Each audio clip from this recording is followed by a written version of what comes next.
Death is near, are we ready? Death, a word that shakes the heart, pauses the breath, and silences the soul. No prophet, king, or servant could escape it. Whether rich or poor, old or young, every soul shall taste death. As Allah clearly says in the Holy Quran. Every soul shall taste death. Quran, 3:185. In Islam, death is not the end, it is the beginning of a new, eternal journey. This worldly life is nothing but a temporary test, and death marks the gateway to the life that truly matters, the hereafter. Skull. What is death? From a linguistic point of view, death means the end of life, when the heart stops beating, and the soul departs. But Islam teaches that death is actually the separation of the soul from the body, a transition from this temporary world to the realm of Barzakh, the intermediary world. Open book. Death in the Quran and Hadith. The Quran mentions death in multiple places as an undeniable and unavoidable truth. Wherever you may be, death will overtake you, even if you are in fortified towers. Quran, 4 hours 78 minutes. The Prophet Muhammad also said, frequently remember the destroyer of pleasures, meaning death. Tirmidhi. This shows us that remembering death is not a sign of depression, but a sign of wisdom and spiritual awakening.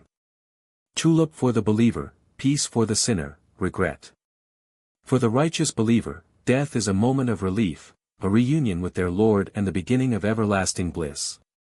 The grave becomes a garden from the gardens of paradise. But for the disbeliever and wrongdoer, death is terrifying. It is the opening of painful punishment, and the grave becomes a pit of hellfire.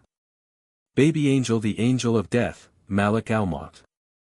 In Islamic belief, the angel of death is Azrael, who has been appointed to take the soul of every living being. He never makes a mistake and carries out his duty at the exact moment assigned by Allah. Candle. The life of the grave, Barzakh. After death, a soul enters a phase called Barzakh, where it remains until the day of judgment. Here, the soul experiences comfort or torment depending on its deeds in this world. This stage is unseen to us but very real in the spiritual dimension. Shield. How should we prepare for death? Islam encourages every believer to prepare for death before it arrives. 1. Preserve your faith, because salvation depends on dying with Iman. 2. Do righteous deeds, only our actions will accompany us to the grave. 3. Repent regularly, ask Allah for forgiveness daily. 4. Remember death often, it softens the heart and reduces attachment to this dunya. White heavy checkmark. Final reflection. Death is not the end, it's a doorway. A meeting point between the slave and his creator. If we've lived our lives in obedience to Allah, then we have no reason to fear death. It becomes the moment we've longed for, to finally see the one we worshipped unseen.